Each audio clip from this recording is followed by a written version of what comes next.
बिस्मिल्लाहिर्रहमानिर्रहीम। आज हमारा जो टॉपिक है वो है मल्टी लेवल गवर्नर्स के मल्टी लेवल गवर्नर से क्या मुराद है, और इसके अंदर हम देखेंगे कि इसकी खुसूसियात क्या हैं, कि कैरेक्टरिस्टिक्स क्या हैं, इसके चैलेंजेस क्या हैं और किन चैलेंजेस का उसको सामना करना पड़ता है।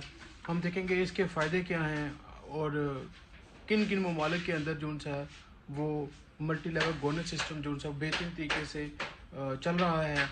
हम देखेंगे इसके अंदर की किस हायरार्की किस तरीके से जो है वो नीचे से ऊपर जाती है, ऊपर से नीचे आती है। तो ये सारी हम सिस्टम को आज पढ़ने की कोशिश करेंगे कि कैसे मल्टी लेवल गवर्नेंस सिस्टम जो है वो मूव करता है। तो हम देखते हैं, पहले इसकी डेफिनेशन को देखते हैं कि मल्टी लेवल गवर्नेंस के एक पेचीदा निज़ाम से मुराद है जिसमें मुतअद्दिद लेवल के सरकारी और गैर सरकारी जो एक्टर शामिल हैं, जो मुश्तरका चैलेंजेस से निपटने के लिए मिलकर काम करते हैं। अब मल्टी लेवल गवर्नेंस सिस्टम में फैसला साजी का इख्तियार मुकामी से आलमी तक मुख्तलिफ सतहों पर तकसीम किया जाता है। अब मल्टी गवर्नर सिस्टम की अहम खसूसियात क्या है, हम उसकी तरफ एक नज़र डालेंगे। इसकी जो सबसे अहम जो इसका पॉइंट है वो है वर्टिकल डिसेंट्रलाइजेशन, और इसी के साथ हॉरिजॉन्टल डिसेंट्रलाइजेशन, और इसी के साथ इंटरडिपेंडेंस, और आगे अगर चलें तो शेयर डिसीजन मेकिंग। तो सबसे पहले हम वर्टिकल डिसेंट्रलाइजेशन को देखेंगे कि इसके अंदर क्या होता है। फैसला साजी का इख्तियार हुकूमत की मुख्तलिफ जो डिफरेंट लेवल हैं मुख्तलिफ सतहों में तकसीम किया जाता है, और मकामी से कौमी तक। इसी तरीके से आपका हॉरिजॉन्टल डिसेंट्रलाइजेशन अगर देखा जाए तो ये जो गैर सरकारी जो एक्टर हैं जैसे कि सिविल सोसाइटी की तंजीमें और निजी शोबे के अदारे और फैसला साजी के अमल में शामिल होते हैं। और अगर हम देखें इंटरडिपेंडेंस, तो इसमें सरकारी और गैर सरकारी एक्टर्स की मुख्तलिफ सतहें एक दूसरे से जुड़े हुए एक दूसरे पर मुनहसर करती हैं, यानी सरकारी और गैर सरकारी जो भी मामलात हैं वो एक दूसरे पर ये मुनहसर करती हैं। डिपेंडेंस होती हैं, ये इंडिपेंडेंट नहीं होती, डिपेंडेंस होती हैं, एक दूसरे पर इन्हसार करती हैं। अगर हम शेयर डिसीजन मेकिंग को देखें तो इसमें फैसला साजी का इख्तियार मुख्तलिफ डिफरेंट लेवल और एक्टर्स के दरमियान मुश्तरका होता है। अगर हम मज़ीद आगे चलें तो हमें पता चलता है कि मल्टी लेवल गवर्नेंस में कुछ ज़ैली निज़ाम हैं, यानी कि जो सब system in multi level governance system, यानी कि जैसा कि इसकी मैं एग्जांपल देने की कोशिश करूं कि एक एजुकेशन का एक सिस्टम है, उसके नीचे जो है वो इस तरीके से उसके ज़ैली सिस्टम है। जैसे कि आप कह सकते हैं कि टीचर्स की एसोसिएशन, यूनियन की, स्टूडेंट की यूनियन, और इसी तरीके से पब्लिक ऑफिशियल, ये सारे सब सिस्टम हैं उसके। तो हम देखते हैं कि मल्टी लेवल गवर्नेंस सिस्टम में सब सिस्टम कैसे डिफाइन किया गया है। सबसे पहले तो इसको लोकल सब सिस्टम में हम देखेंगे, फिर हम उसके नेशनल सब सिस्टम देखेंगे, फिर हम रीजनल सब सिस्टम देखेंगे, फिर हम उसके ग्लोबल सब सिस्टम देखेंगे। सबसे पहले हम लोकल सब सिस्टम की तरफ मूव करते हैं। इसके अंदर जो मुकामी हुकूमतें और गैर सरकारी जो एक्टर्स हैं वो मुकामी चैलेंजों से निपटने के लिए मिलकर काम कर रहे हैं। इसी तरीके से अगर हम नेशनल सब सिस्टम की तरफ मूव करें तो हमें पता चलता है कि कौमी हुकूमतें और गैर सरकारी अदाकार, जिसको हम एक्टर्स कहते हैं, कौमी चैलेंजों से निपटने के लिए मिलकर काम कर रहे हैं। इसी तरीके से अगर हम रीजनल सब सिस्टम की बात करें तो इसमें इलाकाई हुकूमतें और गैर सरकारी एक्टर्स इलाकाई चैलेंजों से निपटने के लिए काम कर रहे हैं। अगर हम ग्लोबल सब सिस्टम की तरफ मूव करें तो इसमें बैनुल अक़वामी तंजीमें और गैर सरकारी एक्टर्स आलमी चैलेंजों से निपटने के लिए मिलकर काम कर रहे हैं। अब हम देखते हैं कि इसके बेनिफिट क्या हैं, यानी benefit of multi level governance के। पहला जो फ़ायदा है, जो पहला बेनिफिट है वो इम्प्रूव डिसीजन मेकिंग, फिर उसके बाद इंक्रीज एफिशिएंसी, फिर इसके बाद इन्हांस अकाउंटेबिलिटी, फिर इसके बाद better addressing of complex challenges. तो सबसे पहले हम देखते हैं कि इम्प्रूव डिसीजन मेकिंग कैसे होती है। फैसला साजी ज़्यादा जामिया और मुकामी ज़रूरियात के लिए जवाबदेह है। अगर हम इंक्रीज एफिशिएंसी की बात करें तो वसाइल को मुख्तलिफ लेवल्स पर ज़्यादा मौसर तरीके से मुख्तस کیا جاتا ہے۔ اگر ہم بات کریں انہانس اکاؤنٹیبلٹی کی تو فیصلہ ساز شہریوں اور سٹیک ہولڈر کے سامنے زیادہ جواب دہ ہوتے ہیں۔ اگر میں بات کروں better addressing of complex challenges کی تو اس میں ملٹی لیول گورننس سسٹم پیچیدہ چیلنجوں سے نمٹ سکتا ہے جن کے لیے مختلف لیول پر ہم آہنگی کی ضرورت ہوتی ہے۔ اسی طریقے سے اگر ہم آگے بات کریں کہ ملٹی لیول گورننس کے اندر چیلنجز کس قسم کے ہوتے ہیں تو اس میں کوآرڈینیشن کا چیلنج ہوتا ہے، اس کے اندر پاور امبیلنس کا چیلنج ہوتا ہے، اس کا اکاؤنٹیبلٹی چیلنجز ہوتے ہیں، اس کے بعد فنڈنگ چیلنجز ہوتے ہیں۔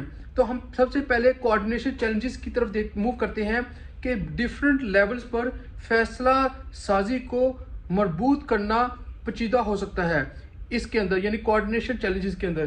اسی طریقے سے اگر پاور امبیلنس کی بات کی جائے تو ڈیفرنٹ لیولز پر اور ڈیفرنٹ لیولز اور ایکٹرز کے درمیان طاقت کا عدم توازن تنازعات کا باعث بن سکتا ہے۔ اگر میں بات کروں اکاؤنٹیبلٹی چیلنجز کی تو اس کے اندر ڈیفرنٹ لیولز پر جواب دہی کو یقینی بنانا مشکل ہو سکتا ہے۔ اگر میں بات کروں فنڈنگ چیلنجز کی تو اس میں مختلف لیولز پر وسائل مختص کرنا پیچیدہ ہو سکتا ہے، کمپلیکس ہو سکتا ہے۔ اگر میں کیس اسٹڈی دیکھتا ہوں یورپین یونین کی تو کیس اسٹڈی جب میں یورپین یونین کی دیکھتا ہوں تو اس کے اندر سب سے اہم چیز جو میرے سامنے نظر آتی ہے European union climate change policy, یعنی میں اس کا بیک گراؤنڈ دیکھوں گا، اس کا پس منظر دیکھوں گا کہ کیسے جو ہے یورپین یونین کی موسمیاتی تبدیلی کی پالیسی بنی۔ تو اس کا پس منظر یہ ہے، اس کا بیک گراؤنڈ یہ ہے کہ یورپین یونین موسمیاتی تبدیلی سے نمٹنے میں ایک رہنما یعنی کہ لیڈر رہا ہے، جس کا ہدف 2050 تک گرین ہاؤس گیسوں کے اخراج کو کم از کم 80% تک کم کرنا ہے۔ اس مقصد کو حاصل کرنے کے لیے یورپین یونین نے متعدد پالیسیوں اور اقدامات کو نافذ کیا ہے، جس میں متعدد اس کے لیول شامل ہیں۔ اب اگر ہم ملٹی لیول گورننس کے سٹرکچر کی طرف دیکھیں تو ہمیں پتہ چلتا ہے کہ یورپی یونین کی موسمیاتی تبدیلی کی پالیسی میں ایک کثیر سطحی گورننس کا ڈھانچہ شامل ہے، جس میں فیصلہ سازی کا اختیار مختلف سطحوں پر تقسیم کیا گیا ہے۔ اس کو کن میں تقسیم کیا گیا ہے؟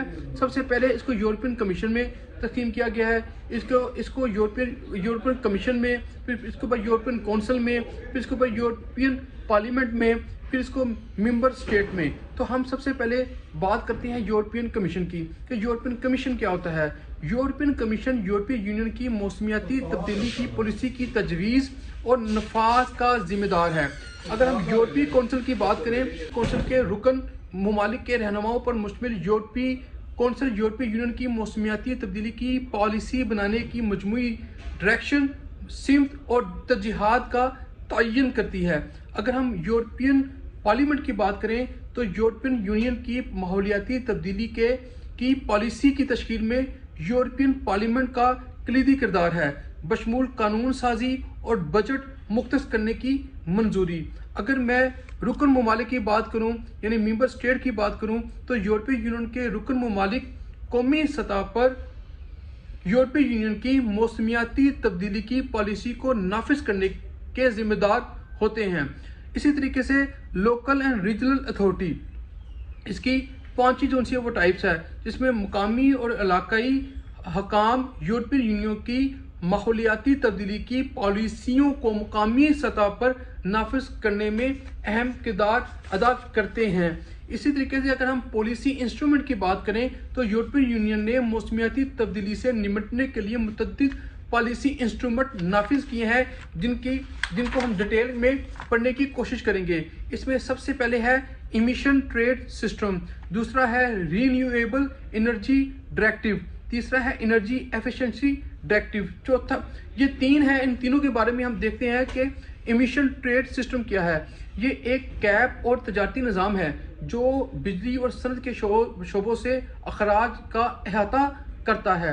اگر ہم رینیویبل انرجی ڈائریکٹیو کی بات کریں تو قابل تجدید توانائی کی ہدایت یورپی یونین کے رکن ممالک کے لیے ان کے توانائی کی مرکب میں قابل तजदीद तवानाई का हिस्सा बढ़ाने के लिए पाबंद अहदाफ मुकर्रर करती है। अगर हम एनर्जी एफिशिएंसी डायरेक्टिव की बात करें तो तवानाई की कारकर्दगी का हदायतनामा यूरोपियन यूनियन के रुकन ममालिक के लिए तवानाई की कारकर्दगी को बेहतर बनाने के लिए पाबंद अहदाफ का तयन करता है।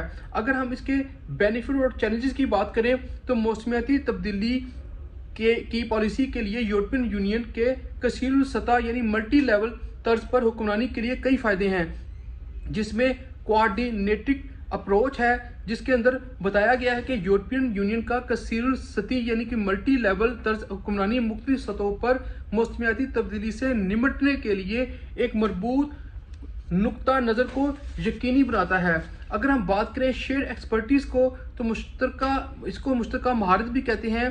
तो इसमें कसीर सतही तर्ज हुक्मरानी मुख्तलिफ सतहों पर महारत बेहतरीन तरीकों के इश्तराक की इजाज़त देता है। इसलिए इंक्रीज एम्बिशन की बात करें यानी कि बढ़ती हुई ख्वाहिश, तो यूरोपियन यूनियन के कसीर सतही तर्ज यानी कि मल्टी लेवल जो आपके तर्ज के हुक्मरानी के नतीजे में मौसमियाती तब्दीलियों से निपटने के लिए अज़ाइम में इजाफा हुआ है, जिसमें यूरोपियन यूनियन ने दुनिया में मौसमियाती तब्दीली के कुछ इंतहाई इंकशाफी अहदाफ मुकर्रर किए हैं। ये आपके सामने मैं बात कर रहा हूँ मल्टी लेवल गवर्नेंस की केस स्टडी जो यूरोपियन यूनियन से मैं आपको उसके हवाले दे के आपसे जिक्र कर रहा हूँ। इसी तरीके से अगर हम बात करें कि यूरोपियन यूनियन की जो मल्टी लेवल जो है तर्ज हुक्मरानी को भी कई चैलेंजेस का सामना है। इसमें पहला जो चैलेंजेस को है कोऑर्डिनेशन चैलेंजेस का, दूसरा इसको है पावर इम्बैलेंस का, तीसरा इसको है इम्प्लीमेंटेशन चैलेंजेस का। तो अब इसका लुबे लुबाब क्या है?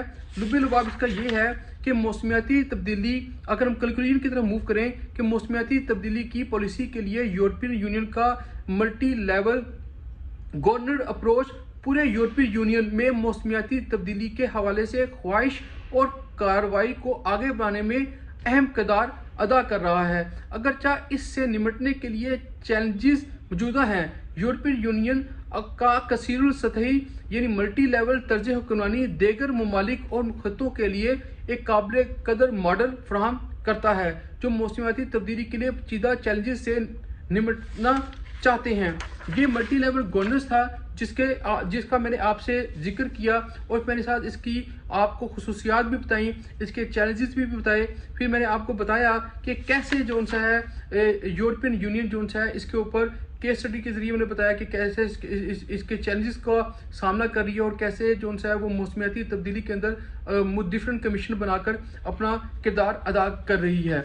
तो उम्मीद है कि आपको मेरी ये वीडियो आपको पसंद आई होगी और ये इन्फॉर्मेशन बहुत ज़्यादा ज़रूरी थी आप तक पहुँचाना, क्योंकि हर एक बंदे को इसके बारे में पता होना चाहिए कि मल्टी लेवल गवर्नेंस सिस्टम कैसे काम करता है। Thank you so much. Pakistan जिंदाबाद, पाकिस्तान पैदाबाद।